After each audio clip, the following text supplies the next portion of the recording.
ጤና ይስጥልን ተመልካቾቻችን የሳሪያ መልቲ ሚዲያ ከፋና ሚዲያ ኮርፖሬሽን ጋር በመተባበር አካዳሚን ሳምንታዊ ፕሮግራማችን አሁን ይጀምራል። ከዚህ ቀድሞ ስናደርግ የነበረው በተለያየ እንግዶች በተለያየ ርዕሶች ስናቀርብ ነበርና ዛሬ ደግሞ አንድ ትልቅ እንግዳ ጋብዣለሁ። እንግዳዬ ፕሮፌሰር ቦመዲን አብዱል ሀቢብ ይባላሉ። ፕሮፌሰር በመጀመሪያ ወድ ጊዜ ተሰውተው ለዚህ ቃለ መጠይቅ ፈቃደኛ ስለሆኑ በሰፊ ፋና ሚዲያ ኮርፖሬሽን ስም እጅግ ከበሩ መስከና ያቀርባለሁ። አመሰግናለሁ። እኔም መልካም ዛሬ በተለይ በዋናነት ማነሳው ርዕስ ቢዝነስ በተለይም የትምህርት ቢዝነስ የሚያለከታል እንደው ወደ ኋላ ለመለስወት አሜሪካ ሀገር ነው ተምሮ የመጡትና እንደው ስለ ትምህርት ለፕሮግራም መግቢያ ያርግና እንደው ስለሱና ወራሲ በመጀመሪያ ስለኔ ትምህርት አዎ ኦኬ ትምህርት ያው በጣም ብዙ ጊዜ ስለሆነ ለማስታወስ በጣም ይከብደኛል ቆይቷል አካዳሚም አንፃር የዛሬ 40 አመት በለው ኦልሞስት 38 አመት በፊት ነው እኔ ከአዲስ አበባ ወደ ከኢትዮጵያ ወደ አሜሪካ የሄድኩት ሃይ ስኩል እዛ ነው የተማርኩት ሃይ ስኩልም የጨረስኩት ዩኒቨርሲቲም ገብቼ እዛ ተምሬ ከዛ በኋላ ዩኒቨርሲቲ ማስተማር ጀመርኩኝ ከ16 17 አመት ጀምሬ ነበር እዛ ሄጄ መማር ጀመርኩት ስለዚህ እዛው ተምረው እዛው ማስተማር ጀመሩ ግን አንድ ኢትዮጵያዊ እንደው ወደ 38 አመት ወደ ኋላ ስንመለስ ኢትዮጵያ ነች መንበዛም ይዛሬ 38 አመት እንዳሁን በስተው አይደሉምና እንደው በዚህ በጣም በጥቁሮችም ይሁን በዚህ በፎቢያም አለ ዜኖፎቢያም አለና እዛው ውስጥ ግን አሜሪካ ሃይ ስኩል ተምሮ እዛው ዩኒቨርሲቲነት ፕሮፌሰር ሆኖ ማስተማሩን እድሉን ግን እንዴት አገኙ ፕሮፌሰር የማስተማሩን ያው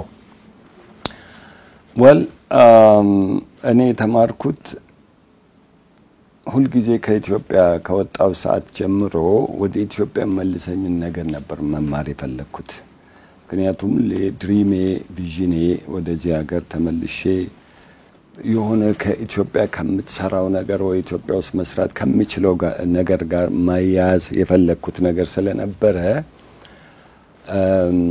ማስተማርን መረጥኩኝ ማለት ነው ሌላ ደግሞ እኔን ያስተምረኝ የነበረ አንድ የታወቀ ፕሮፌሰር አለ በጣም ለብዙ አመት ሲያስተምር የነበረ ከትልቅ ዩኒቨርሲቲ የተመረቀ እሱ ነው እኔን ያስተማረኝና እሱም እንደ ሮል ሞዴል አየው ነበር ምን ያህል ማስተማር እንደምወድ ምን ያህል ማስተማር ላይፉን እንደቀየረ ምን ያህል የሰው ልጅ ላይፍ እንደቀየረ ሁሉ ጊዜ በሚዲያ በጋዜጣ በመጋዚን ላይ ይወጣል ኦልሞስት 50% ጥቁር አፍሪካን አሜሪካን ነው ወይንም ጥቁር አሜሪካዊ ነው ግማሽ የሆኑትን ጥቁር አሜሪካኖች PhD ያላቸው በማቴማቲክስ እሱ ነው ያስተማራቸው ሰው ዩኒቨርሲቲው ከMIT ዩኒቨርሲቲ ነው የተመረቀው በዛ ዘመን የመጀመሪያ ጥቁር ማሳቹሴትስ በጣም ፌመስ ሳይንስ እና ቴክኖሎጂ በዓለም ነምበር 1 የሚባል ዩኒቨርሲቲ በዛ ዘመን በ1920s ውስጥ ጥቁሮች ከነጭ ጋር እንኳን የመማር እድል ባልነበረባቸው ዘመን ይሄን ሁሉ ከዛ የተመረቀ ሰው ያችን አጋጣሚ እሱ እኔ ያስተማረኝ እንደ አባት ቴክ ኬር አድርጎኝ ቻንስ የሰጠኝ እሱ ነበርና እሱ እንደ ሮል ሞዴል ሳይሆን ነበር ለዚህ ነው ትምህርት ማስተማር ውስጥ የገባሁት እርሶም የርሱን ፈለግ ተከትሎ በማቴማቲክስ ነው ተማሩት እኔ ማቴማቲክስ ነው የተማርኩት እኔ ማስተማሪ ነበርኩ ከዛ በኋላ ዩኒቨርሲቲ ከጨረስኩ በኋላ ማስተማር ፈለኩኝ ወደ 5-6 ዩኒቨርሲቲዎችን አፕላይ አደረኩኝ ሁሉም ተቀበሉኝ ምክንያቱም አንደኛ የተማርኩት ማቴማቲክስ ነው ብዙ ማቴማቲክስ የሚማሩ ሰዎች የሉም እውነት ነው ብዙ ከማትስ የሚመረቁ ተማሪዎችም የሉምና እኔ ዩኒቨርሲቲ አንድ ማቴማቲክስ ማስተማር የምፈልግ ሰው ሲያገኙ እቺን አጋጣሚ ሁሉም መጠቀም ይፈልጋሉ ሰው አክሰፕት አድርጉኝ እኔ ደግሞ በጣም ወደውና ማከብሮ አንድ ከነዛ ከአምስቱ ከስድስቱ አንዱ መርጬ የገባው ማለት ነው ሞርሃውስ ኮሌጅ ይባላል ሞርሃውስ ማለት በጣም የታወቁ ጥቁሮችን የሚያመርትበት ልክ እንደ ፋብሪካ ምሁራኖችን በማምረት የምታወቅበት ዩኒቨርሲቲ ነው እነ ዶክተር ማርቲን ሉተር ኪንግ የተመረቁበት ዩኒቨርሲቲ ነው እንደነ ሙቪ ስታሮች ሳሙኤል ኤል ጃክሰን እንደ ስፓይክ ሊ ኦልሞስት ጥቁሮች ፌመሶች ሀብታሞች ፌመሶች አርቲስቶች ዘፋኞች ኳስ ተጫዋቾች ልጆቻቸው ዘመዶቻቸው ለመማሩበት እንደ ሃርቫርድ ወይ MIT የምታይ የጥቁር ዩኒቨርሲቲ ነውና እኔም እዛ እንደ ሮል ሞዴል በጣም ማከብራቸውና ጥሩ ነገር የሰሩትን ሰዎች የመማሩበት ትምህርት ቤት ስለሆነ እዛ ማስተማሩ ለኔ ትልቅ ነገር ነው ብዬ እዛ መርጬ እዛ አስተማርኩ። ኦልሞስት 10 ዓመት የመሆን ማለት ነው። ከዛ በኋላ በተለይም ይሄ ትልቅ መነሻ ነው። እንግዲህ ፕሮፌሰር እንደሚያውቁት እኛ ሀገር ላይ በጣም እንደው የትምህርት ይዘቱና አቀራረቡና የሚሰጥበት ሁኔታ ነው እንጂ ትምህርት ነው። ጂኦግራፊም ሂስትሪም ቋንቋም ማቴማቲክስም ግን በእኛ ሀገር ምንድነው ብዙ ጊዜ እንደሚያውቁት ኢትዮጵያ ላይ ብዙ ልጆች እንደው ማቴማቲክስን የሂሳብ ትምህርትን ይጠላሉ። እንደው እርሶ እዚህ ሀገር ላይ ያሉ ማቴማቲክስ ላይ እንዴት ነበሩ? መጀመሪያ ከ38 ዓመት ከመሄዱ በፊት እንደው የማቴማቲክስ ትምህርት አቀባበሉ እንግዲህ ማቴማቲክስ ላይ ወይ ፊዚክስ ላይ ጎበዝ የሆነ ሰው አብዛኛውን ጊዜ የሶሻል ሳይንስ ትምህርትን በጣም ይገራለታል። እኛም ሃይስኩል ስንማር ይሄን ትሬንድ ውስጥ ነው ያሳለፍነውና እርሶ እንግዲህ የማቴማቲክስ ችሎታው እዛ ፕሮፌሰሩ ያስተማሩ ፕሮፌሰር ያሳደሩበት ተጽዕኖ አለ እንደ ጥቁርነቱ ከኢትዮጵያ ሄደው 38 ዓመት እንዳጠቃላይ ግን እንደው ኤሌመንተሪ ሆነው ነው ወደ አሜሪካ ሄዱትና የማቴማቲክስ ፍላጎትና ዝንባሌው ግን እንዴት ነበር? እውነቱን ከባድ ጥያቄ ነው የጠየቀኝ። ለምሳሌ ከ38 ዓመት በፊት የነበረውን ታሪክ ለማስታወስ በጣም ይከብዳል። እንደው በትንሽ ግን በዛ ዘመን ሳስበው ምንም እኔ የትምህርት ኢንተረስትም አልነበረኝም እውነቱን ልናገርና ለምን አንድ ሰው ተማሪ የሆነው አንድ ሰው ጎበዝ ተማሪ የሆነው የሆነ ሮል ሞዴል ከፍለፊቱ ሲያይ ነው። በዛ ዘመን ውስጥ ከኛ በፊት የነበሩ በጣም ምሁራኖች የተባሉ በጣም የተማሩ ጎበዝ ሰቃዮች የሚባሉ ተማሪዎች አንድ ደረጃ ሲደርሱ አላየናቸውም። ዞሮ ወታደር ነው የሚሆኑት፣ ዞሮ ከሀገር ነው የሚወጡት፣ ዞሮ ትንሽ ስልጣን ያገኛሉ እንጂ እንደ ትልቅ ሞዴል የምናያቸው ሰዎች ስላልነበሩ ለትምህርት የነበረን ፍላጎት ያን ያህል አልነበረም በዛ ዘመን ውስጥ። ስለዚህ በዛ ላይ ደግሞ 15-16 ዓመት ልጅ ነበርኩኝ። ወደፊትም ሆኖ ኢትዮጵያ ውስጥ የደርግ ዘመን ነበረ። ቁመት ትንሽ ረዘም ካለ ብሔራዊ ውትድርና ነበር የምትሸኘው። ዛሬ ሄድኩ ነገ ሄድኩ ተያዝኩ እያልኩ የምትኖርበት ዘመን ስለነበር ሰቀቀኑም ስለነበር ተረጋግቼ ዛሬ ትምህርቴን ጨርሼ ዩኒቨርሲቲ ገብቼ እንዲሆን የምትልበት ዘመን አልነበረም። እዛ በነበረ ጊዜ ለትምህርት የነበረኝ ፍላጎት ያን ያህል አልነበረም። የማትስን የጠየቀው እውነት ነው። ማቴማቲክስ ምን ይሉታል ዩኒቨርሳል ላንጉዌጅ ይባላል። ማትስ አሜሪካም ተማርክ፣ ኢትዮጵያም ተማርክ፣ አውሮፓም ተማርክ አንድ አይነት ነው። ሌሎች ዲፓርትመንቶች ሌሎች ግን ሳይንስ ይለያያል። ለሳይንስ ሳይሆን ሌላ የሶሻል ሳይንስ ለምሳሌ ጂኦግራፊ ካየን ኢትዮጵያ ጂኦግራፊ ኢትዮጵያ ሂስትሪ እዚህም ይለያያል። ፖለቲካል ሳይንስ ህግ ይለያያል። እንደ ሀገሪቱ ነባሪ እንግሊዝኛ ራሱ አክሰንቱና አገባቡ ይለያያል። the only thing mathematics እዚህ ያለው ማትስና ጨረቃ ያለው ማትስ ተመሳሳይ ነው። ፕሪንሲፕሉም መነሻው መድረሻው ማለት ሁሉም አንድ ነው። ስለዚህ it is a universal language ይባላል። እሱ ብቻ ሳይሆን ደግሞ ማቴማቲክስ እሱን ማትስ ላይ ጥሩ ከሆንክ ሌሎቹንም ትምህርት በር ይከፍትልሃል and more understand እንድታደርግ። አንዳንድ ጊዜ ልጆች ይጠይቁኛል ፕሊዝ ለምንድነው ይሄን ሁሉ ፎርሙላ ምን ተጠቀም ለምንድነው ዩኒቨርሲቲ የቱ ጋር የምንጠቀመው when do we use this in our everyday life ይሉኛል። እኔ መግዛት ከቻልኩ መከራከል ከቻልኩ ሂሳብ ካወቅኩ ይበቃኛል። ይሄ ሁሉ ፎርሙላ ምን ይጠቅመኛል ይሉኛል። በጣም ኮምፕሊኬትድ የሆነው ሌሎች ዲፓርትመንት ተማሪዎችን ስላቸው it will help you like ያንተን ጭንቅላት ይከፍትልሃል። it will help you to think your thinking ability ገባ ሌላው ነገር እንድትመራመር ያደርጋል ማለት ነው። የማሰላሰል የማጥን ነገር ይፈጥራል። አንተ ጎበዝ ከሆንክ በማትስ በሶሻል ሳይንስም እንደዛው ጎበዝ ሃርድ ሳይንስ የሚባሉት እነ ፊዚክስ እና ኬሚስትሪ ይጋገራል። ኤግዛክትሊ እና ለዛ ነው ማለት። መልካም ፕሮፌሰር ጥሩ አይነት ገለጻ ነው። መቼም ወደ ኋላ ተመልሶ እንደው ሰው መነሻው አለና መልካም ጥሩ ተወስታውተን እያወራን ነው። በተለይ እርሶ አብዛኛውን የዛሬ 20 ዓመትም ይሁን የዛሬ አንተ ለምን አትለኝም? እኔ አርጅቻለሁ 38 ዓመት ስለነው እንደው የለፕሮቶኮሉ ብዬ ነው የእድሜ ነገር ይታወቃል። በተለይ ፕሮፌሰር ቡመዲን አብዱልሃብ በጣም የሚታወቅበት አንድ ነገር አለ። ምናልባት የዛሬ 20 ዓመት በአቪሬ ልውሰድና ኦፕን 20 የሚል አንድ ትልቅ ፕሮጀክት ዘመጣ። መጀመሪያም ከሀገር ስትወጣ ለሀገሬ በእውቀቴ ባለኝ ንዋይም ላበርክት ብለ ነው።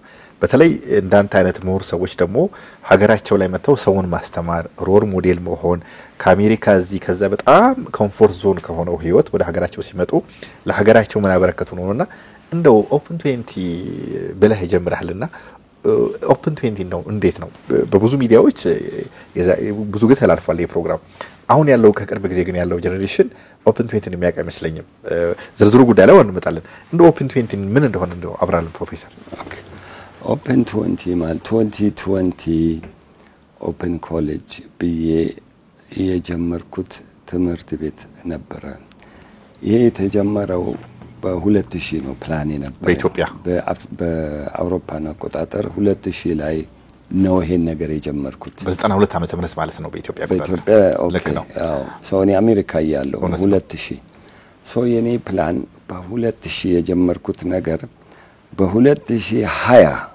ዓመተ ምህረት ማድረግ ያለብኝ ነገሮች ፕላን በያስባቸው ነገሮች የዓመት ፕሮጀክት ነው ሶ ባይ 2020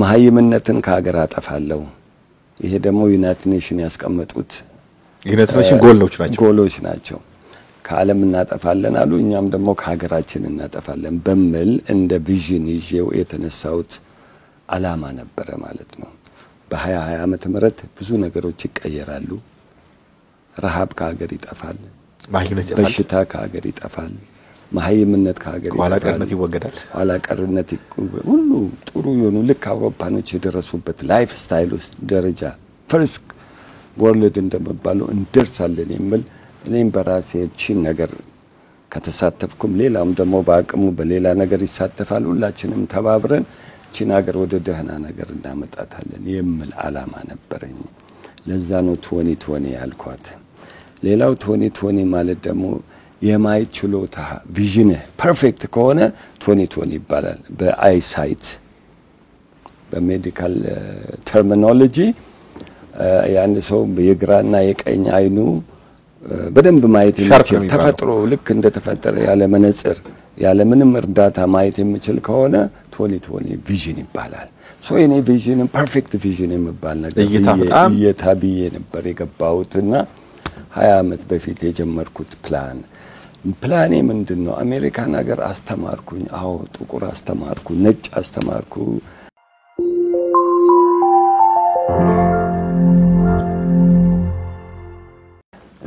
ሌሎችንም ዜጎች አስተማርኩ ራሴ መጠየቅ ጀመርኩ እኔ ለምንድነው የኔ እነዚህን ህዝብ ብቻ ማስተምረው የራሴን ሰዎች ለምንድነው ማላስተምረው የወጣውበት ማህበረሰብ የወጣውበት እንደውም እነዚህ አይፈልጉኝም እነዚህ ሰዎች ብዙ አስተማሪ ያላቸው ብዙ አሜሪካ መጡ ሰዎች አሜሪካኖች ራሳቸው አለ እኛ የራሳችን ግን የለንም የሌሎች ዜጎችም አሉ በጣም አሜሪካ ማለት full of everything ለምን እኛ ከሀገር ወጥቼ ምን ይሉኛል ያልተማረ ማህበረሰብ ብዬ ራሴ መጠየቅ ጀመርኩኝ ትንሽ ከራሴ ጋር ስከራከር ቆይ አሁን አይደለም ትንሽ እድሜ ይሄድና በኋላ ጡረታ ስትወጣ ትሄዳለህ ብዬ ከራሴ ጋር እከራከራለሁ ሪቫይዝ አረከው አሁን ሜልና እንዴ ጡረታ እኮ ማለት እኮ ጡረተኛ ማለት እኮ ጥሩተኛ ማለት እኮ ነው እኔ ስለዚህ ሲከፈል ጥሩተኛ ማለት ነው እኔ ጥሩ ለመተኛት አልፈልግም እኔ ለመስራት ነው የምፈልገው ከራሴ ጋር ያለው ክርክር ነበር ፋይናሊ ሁሉም ነገር የፈጣሪ ፍቃድ ነው የሚሆነው በ20 ዓመት ደሳዳረኩኝና ቃይን መጽሐፎችን ዶክመንቶችን ፋሚሊ ጭኜ ወደ ኢትዮጵያ ተመለስኩኝ ማለት ነው በ2002 ከሁለት ዓመት በኋላ ማለት ነው ካቀዱት 2 ዓመት በኋላ ከዛ መጣው እና ኢትዮጵያ ከመጣው በኋላ ምንድነው መስራት ትምህርት ቤት ኦፍ ኮርስ ምን አይነት ትምህርት ቤት ነው በምን ኤሪያ ላይ ነው ምን አይነት ፊልድ ላይ ነው what do we need ኢትዮጵያኖች የሚፈልጉት ምንድነው አካውንታንት ነው ፖለቲካል ሳይንቲስት ነው የምትፈልገው ሜዲካል ነው ማቴማቲሻን ነው ይሄን ሁሉ ቫልዩዌት ሳረግ ኢትዮጵያ በጣም የምትፈልገው በዛ ዘመን አስተማሪዎችን ነበር የምትፈልገው ምክንያቱም የኛ ልጆች ህፃናቶች ገጠር ውስጥ ትምህርት ቤት ተሰርተዋል የተለያየ ቦታ ትምህርት ቤት ተገንብቷል ግን እዛ የሚያስተምርበት ሰው ስለሌለ ትምህርት የሚባል ነገር የለም የኛ ትልቁ ዓላማችን ማስተማር ነው። ለማስተማር ደግሞ ዋናው አስፈላጊ ነገር አስተማሪ ነው። ትምህርት ቤት ብትገነባ ምንም ጥቅም የለውም። ትምህርት ቤት ባይኖርም መንገድ ላይ መማር ይችላል። ዛፍ ስር ቁጭ ብለው መማር ይችላሉ። የትም መማር ይችላል። አስተማሪ ግን የለም። እነዚህን አስተማሪ ማፍራት አለብን በሚል ተነሳንና አስተማሪዎች የቲቸርስ ትሬኒንግ ላይሰንስ አውጥተን አክሬዲቴሽን ከመንግስት ከኦሮሚያ ትምህርት ቢሮ ወስደን በየገጠሩ ሄደን ይሄን ማስተማር ጀመርን ማለት ነው። ይሄን ማስተማር ስንጀምር እነዚህ ገበሬ ልጆች ቻንስ ያልነበራቸው ጥሩ ፖይንት ነበራቸው፣ ግን ከአገራቸው ርቀው መሄድ የማይችሉ በተለይ ሴቶች አሁን ባሌን ብትወስደው እኔ ተወለድኩበት ያደግኩባት ሀገር ሴቶቻችን እዛ እየተማሩ አልነበረም። ብዙ መንገድ ላይ ነው የሚሄዱት፣ ወይ ሳይፈልጉ ያገባሉ ወይንም ደግሞ አረብ ሀገር ይሄዱና በጣም ተሰቃይተው ይመጣሉ። ለምን? የትምህርት እድል አልነበራቸውም። የመማሩበት ቦታ አልነበረ። ካልቸሩም የለም። የመማር ካልቸሩም የለም። አዋሳና አሰላ ወይንም ሻሸመኔ ሄዶ ደግሞ እንድማሩ ባህሉም አይፈቅድላቸው፣ ሃይማኖቱም አይፈቅድላቸው፣ ቤተሰቦቻቸውም አይፈቅዱላቸው። ሳይፈልጉ ላይፋቸው እንደዛ ምዝር ብሎ ነው ነበር የምንኖረው። ይሄን ሄደን ትምህርት ቤት እዛ ስንከፍት ጠቅላላ ቁጭ ብሎ የነበሩት የተከማቹትም አዳዲስ የመጡትም እንዳለ ትምህርት ቤቱን ጆይን አደረጉ። በአንድ አመት ትሬኒንጉም ሰጠናቸው። ትሬኒንጉም በደንብ አድርገው አለፉ። ፈተና ወስደው ከዛ ትምህርት ቤት ማስተማር ጀመሩ። ተዘግቶ የነበሩት እነዚህ የገጠር ውስጥ ተዘግቶ የነበሩት ትምህርት ቤቶች ሁሉ ተከፈቱ። ተማሪዎች ተንቀሳቀሱ። ያን በ2020 ዓመተ ምህረት ማህይምነት እናጠፋለን ማለት መነሻው ይሄ መሆን አለበት በሚል ላይ ነው የተነሳ ነው። በዛ በደንብ እያስተማርን እያለን ሌላ ትንሽ ቻሌንጅ ደግሞ መጣብን። ምንድነው ቻሌንጁ? ትንሽ አሁን እነዚህ ተምረው አስተማሪ ሆነው ደሞዝ ከቀመሱ በኋላ ላይፋቸው ማሻሻል ጀመሩና ለምን ወደ ከተማ ሄደን አናስተምርም? ሞር ደሞዝ እናገኛለን፣ ሞል ትምህርት ቤት እናገኛለን፣ ሞል እናሻሽላለን የሚል ጣሙ ገባቸው። አሁን እነዚህ ልጆች ደግሞ ጥለው ከሄዱ ችግሩ ምንድነው? እንደገና ሌላ ትምህርት ቤት ልዘጋ ነው ማለት ነው። ትምህርታቸው ሊያቋርጡ ተማሪዎች ህፃናቶች ከዛ ሌላ ፕሮግራም ቀየስን። ፕሮግራሙ ምንድነው? በርቀት ባሉበት ቦታ ትምህርታቸውን እንዲማሩ አደረግናቸው ማለት ነው። ዲፕሎማ የነበሩት ዲግሪ እንዲሆኑ ኤግዛክትሊ ዲፕሎማ የነበሩት ዲግሪያቸውን እንዲወስዱ በርቀት እሱንም መጀመሪያ ላይሰንስ ከትምህርት ሚኒስቴር አውጥተን እነዚህ ተማሪዎች አትሄዱ። ኢትዮጵያ ላይ በዛን ጊዜ የርቀት ትምህርት የሚባለው ኮንሰፕቱም አልነበር። ብዙ አልነበር። ከኛ በፊት አንድ አለ አልፋ የሚባሉ የደርግ ነበር። እሱ እንደውም የመንግስት ነበር፣ በኋላ የፕራይቬት ሆነ። እነሱ ብቻ ነበሩ ከኛ በፊት። እሱ ደግሞ ተደራሽነታቸው ውስን ነው። አሁን እነዚህ ልጆች ወይንም ተማሪዎች ወይንም አስተማሪዎች በርቀት ባሉበት ሳይንቀሳቀሱ እናስተምራቸው ነበር። አዲስም ያስተማሩ ይማራሉ። ዲፕሎማ የነበራቸው ወደ ዲግሪያቸው አፕግሬድ ያደረጉ፣ ሰርቲፊኬት የነበራቸው ወደ ዲፕሎማ አንደኛ ከዚህ በፊት የተለመደው 6 ሳምንት ነው 8 ሳምንት ድጎማ የሚባል ፕሮግራም ከ8ኛ ክፍል ከምናምን ከ8ኛ ይሄ ነበር። አስተማሪ ሆናሉ። ከዛ የማታ ይማራሉ። የማይማሩም አሉ። 30 40 አመት ኦሬዲ። አሁን እነዚህ ሰዎች መንግስት በኋላ የሆነ ህግ አወጣና ሰርቲፊኬት የሌላችሁ ሰዎች በድጎማ በመናምን ሳይሆን ልክ እንዳሁን በዚህ በአዲሱ ሲስተም በአንድ አመት ተመራችሁ ሰርቲፊኬት ከሌላችሁ ልቀቁ የሚል ህግ መጣ። እነዚህ 20 30 አመት ያስተማሩ ሰዎች ናቸው። ቤተሰቦቻቸውን ጥለው የት መሄድ ይችላሉ? የት ሩቅ ሀገር ሄዶ ገና ወደ ትምህርት መመለስ ይችላሉ? በዚህ እድሜያቸው ለነሱም በዲስታንስ ማስተማር ጀመርን። ከዛ ወደ ሰርቲፊኬት ወደ ዲፕሎማ እንዲያድርጉ ምክንያቱም ከሲስተም ውጪ ሊሆኑ ነው ሊባረሩ ነው። ወረቀት ተሰጥቷቸው እነሱ ደግሞ በአቅማቸው ብዙ ተማሪ ደግሞ አፍርተዋል። እነሱ ያገር ባለሰብ ናቸው። የተማሩ ማለት እነሱ ከተማሩ ሰው በላይ ናቸው። ልምዱ አላቸው። ያደረጃ አስተማሪዎች ናቸው። የችግር ጊዜ የደረሱ ሰዎች ናቸው።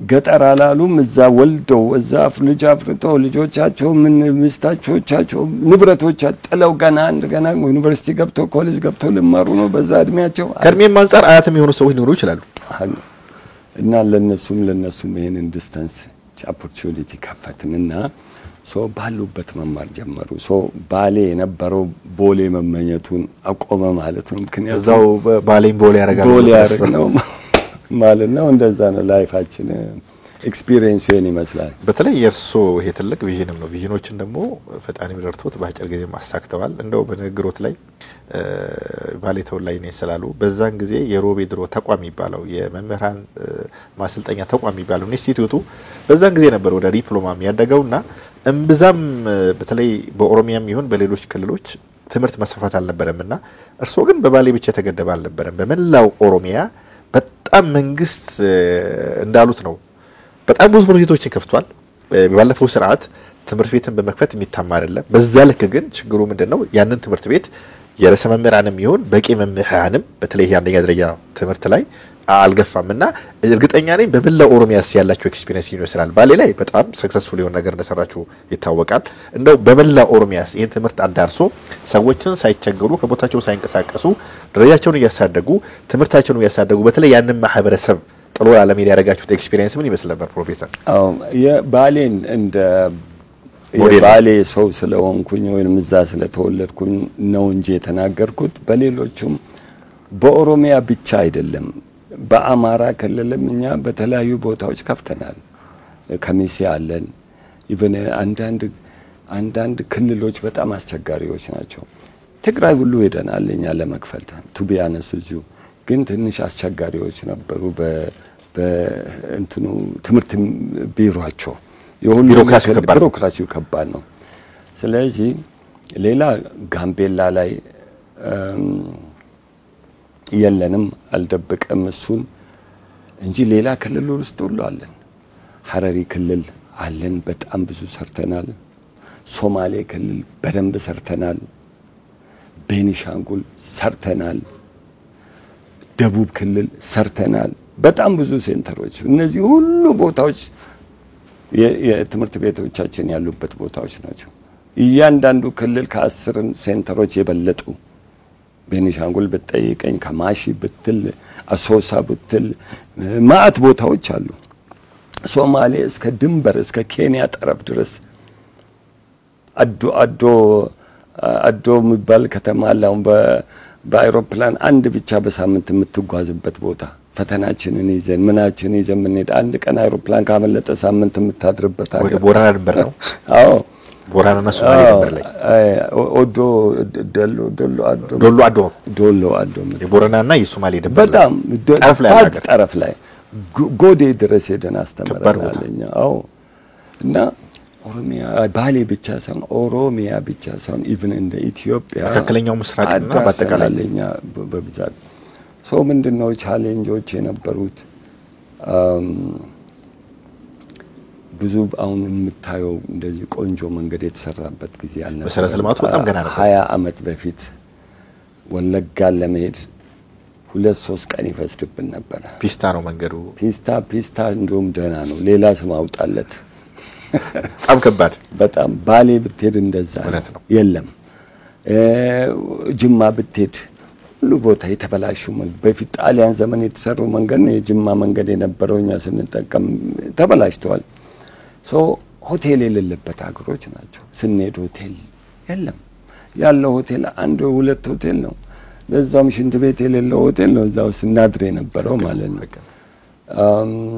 ምግብ አስቸጋሪ ነው ሆቴል አስቸጋሪ ነው መንገድ አስቸጋሪ ነው ብዙ ቻሌንጆች አሉ ግን የሆነ ቪዥን ሲኖር ፕላን ሲኖር የሆነ የተማሩ ሰው ስታይ ልጆች ሲያድጉ ላይፋቸው ሲቀየር ደስታ ስታይ ፊታቸው ላይ ግራጁዌሽን ልጋውናቸው ለብሰው ሲሄዱ እናትና አባቶቻቸው ሲያለቅሱባቸው አበባ ሲሰጧቸው ላይፋቸው ሲቀየር ስታይ የሁሉ ድካም የሁሉ ስቃይ የምትለው ነገር ምንም አይመስልም እንደውም ደስ ይላል ሶ ይሄ ነው ገባ አይደለም የሚያስደስተው ሶ አሁንም ራሱ ብዙ ሰዎች ይሉኛል አሁን የኔን ተማሪዎች አያቸዋለሁ እኔ በሄድኩበት ቦታ 2020 ነው ግራጁዌት ያደረኩት ካንተ ትምህርት ቤት ነው አሁን እንደዚህ ቢሮ ኃላፊ ነኝ አሁን እንደዚህ አስተማሪ ነኝ አሁን የዚህ አዛዥ ነኝ አሁን የዚህ ምናምን ስሉኝ የራሴ ልጆች ናቸው እነዚህ ልጆች ብዬ ነው ያሰብኩትን አላማ አሳክቻለሁ በተለይ ደግሞ ትምህርት ጥራትን ከመጠበቅ አንፃር በጣም ደስ የሚል ጊዜ ነው ትምህርት ሰው ስለሆንክ በዛ ትልቅ ዩኒቨርሲቲ ተመረህ አስተምረህ ስለመጣ ትምህርት ጥራት ላይ ተደረገ ኮምፕሮማይዝ ማን ታደርጉ ማላረጉ አንድ ነገር ጥራቱን አስጠብቀህ ላይ ነው በጥራት ላይ ኮምፕሮማይዝ ብዙ ቻሌንጆች ከዛ በኋላ ገጠሙን እኔ ባሌ ላይ አንድ ትምህርት ቤት የለም ብስከፍተኔ ትምህርት ቤት አንድ ትምህርት ቤት የለም ባሌ ላይ አርሲ ላይ አልነበረም አሰላ አለች እኛ ግን የምናወራው ሌላ አርሲ ከተሞች ናቸው ወለጋ ያለው ነቀምት ላይ ነው ያለው እኛ ግን ከዛ አልፈን ነው ዲፕ ዳውን ነጆ ምንም አገር ምንም ላይት ምንም መብራት የሌለበት ሀገር ነው ትምህርት ቤት የጀመርነው አርሲ ሮቤ ብትወስድ አርሲ ሮቤ መባል ትንሽ ከተማ ናት መብራት የለም እዛም ዶዶላ በኋላ ነው መጣው በቃ ዲፕ የሆኑ ቦታዎች ላይ ሄደን ስንሰራ ነበርና ባሌ ላይ ስንጀምር እንደ ሆል ባሌ አይደለም ሮቤ ባሌ እንደ ባሌ ማለት በኢትዮጵያ ውስጥ ሁለተኛው ትልቋ ግዙፍ አገር ናት ዞን ነው ባሁኑ አላቀም እንጂ ድሮ እንደዛ ነበር አሁን ባሌ ለሶስት ተከፍሏል ምስራቅ ባሌ ምዕራብ አርሲና ባሌ ተብሎ አሁን ባሁን አስሮራን ያለው ቤት የምባል አልነበረም ዩኒቨርሲቲ ኮሌጅ እኔ ከፈትኩኝ ዛሬ ስንት አመት ከቲቲአይ ውጪ ማለት ነው ቲቲአይ ማለት ነው ኮሌጅ ሆነ ጊዜ መልካም ተመልካቾች ከፕሮፌሰር ሙመዲን አብዱልሃብ ጋር የነበረኝ ቆይታ ክፍል 1 በዚህ ቋጫል በሰዓት ገደም ምክንያት የዚህን ቃለ መጠይቅ ሁለተኛ ክፍል ሳምንት እናቀርባለን እስከዛው መልካም ሳምንት